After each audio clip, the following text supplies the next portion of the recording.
Joey De Leon natuklasan ng balak ng Tape Inc. at agad na inaksyonan. Hello, kamusta po ka-legit Taricats? Welcome back po dito sa ating YouTube channel. Andito na naman po ako si Gandara sa you para maghatid ng latest update and fresh happenings sa patungkol sa TVJ and the Taricats. But before that, sa mga hindi pa po nakaka-subscribe sa aking channel, don't forget to click the subscribe button and notification bell para maging updated po kayo sa mga susunod nating balita. And para po sa gabing ito, so eto na nga po ang mainit na pinag-uusapan, ang natuklasan na pagpaparehistro ng Tape Inc. ng Classification 41 bilang paghahabol nila sa titulong Itbulaga. So alam naman natin na si JDL ay meron na pong aplikasyon para po sa titulong Itbulaga na nasa ilalim po ng Classification 41.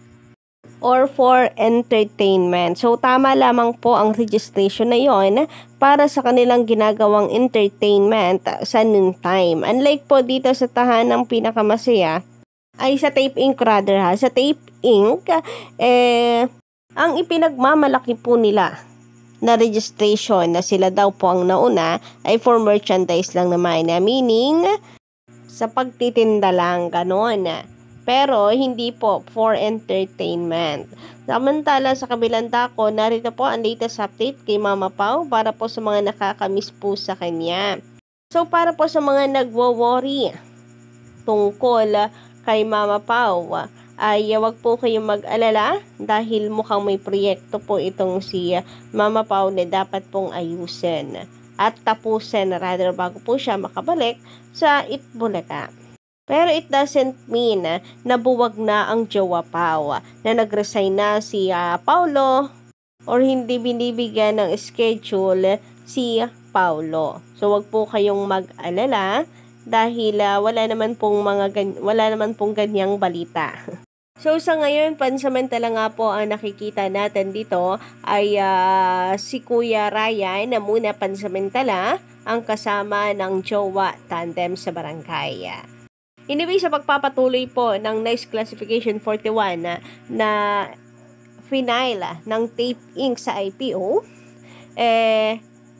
narito naman at tila natunugan ni JDL ang ginawa ng kabila.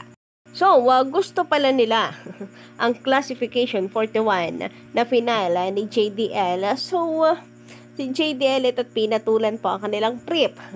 At pati po classification na 16, 18, 21, 25 na alam naman po nating lahat na yan po ang registration ng Tape Inc.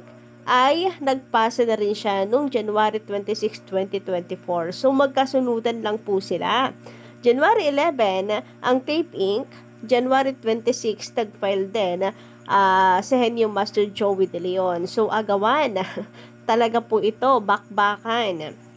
And ako naniniwala po na makakamit, makukuha, maaprubahan si JDL dahil tanging siya lang naman ang may karapatan sa titulong Itbulaga. So, naisin man niya na hindi lang for entertainment, kundi pati na rin sa merchandise, ay maaari pong iparehistro ito ni JDL dahil siya ang tanging may karapatan dito. Period. At kung sakasakali, ito na nga lang po ka-legit Taricats, ang ipinagmamalaki at hawak ng Tape Inc. laban sa TVJ ay mawawala pa. Kukunin na rin ni Joey De Leon. So, kamusta na lang kaya? Mukhang ligwak at talagang farewell ng tuluyan sa Tape Inc. pa nagkataon. Hindi na nila mahabol ang titulong Itbulaga. So, kung kanila namang ipagpapatuloy ang tahanang pinakamasaya, wala nang problema. I mean, matapos lamang po ang agawan na ito, matapos lang pong maipanalo ng TVJ hanggang sa Supreme Court ang laban, naku, kahit po manatili ang Tape Inc. sa noontime, kung gusto man po nilang kabanggahin na patuloy ang TVJ, wala pong problema. Kasi at the end of the day, at least, hindi na po nila maagaw ang titulo. Ang mahalaga secure sa TVJ ang Itbulaga at matutupad na kanilang pangarap na makapag-celebrate ng 50 years kasi yun lang naman ang gusto ng TVJ. Pasalamat nga po sila, 'di ba? Na kahit papaano nire-respeto pa rin sila ng TVJ. To be honest, maaari naman na mag-file sila, 'di ba? Si JDL ng classification 16, 21, 25, 'di ba? Nitong nakaraang taon, pero hindi 'yun ginawa ng TVJ kasi talagang ang habol lang naman nila is yung for entertainment, which is yung kanilang ginagawa talaga. Yung merchandise, tingin ko hahayaan na sana nila sa Tape Inc. yan. Pero dahil itong tape talagang ayaw tumigil, talagang lalaban at lalabanan ng TVJ, di sige, kukunin ninyo ang classification 41. Sige, kukunin din ni JDL ang inyong natatanging hawak laban sa kanila, ang merchandise registration. So, good luck na lang. Pag lahat ng ito ay napunta kay JDL, naku, wala na. Ligwak na po talaga.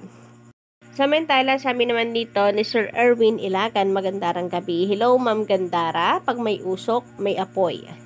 Kaya totoo yung balitang malaki ang utang ng Tape Inc. sa GMA. So, yun nga po yung 800 million and base naman sa kanila, matagal na daw yun. Panahon pa nung Itbulaga sa GMA 7. So, meaning, aminado sila na mayroon po talagang ganyang utang sila sa GMA 7. 800 million, napakalaking halaga. Sabi naman dito ni Miss Maricar Nuevo, magandang gabi, itigil na yung kompetisyon. Kasi alam naman nila Meme Vice kung saan sila nakalugar and they are the second best behind Itbulaga at wala silang grudge towards each other. Si Kuya Will nga hindi kinaya ang Itbulaga. Hindi kinaya ang TVJ sa noon time. Sila Vice pa kaya? Kaya okay lang kina Meme Vice ng Itbulaga ang number 1. Ang mahalaga, dalawa lang ang noon time na minamahal ng mga Pilipino. Kasi Itbulaga at It's Showtime lang talaga for noon time.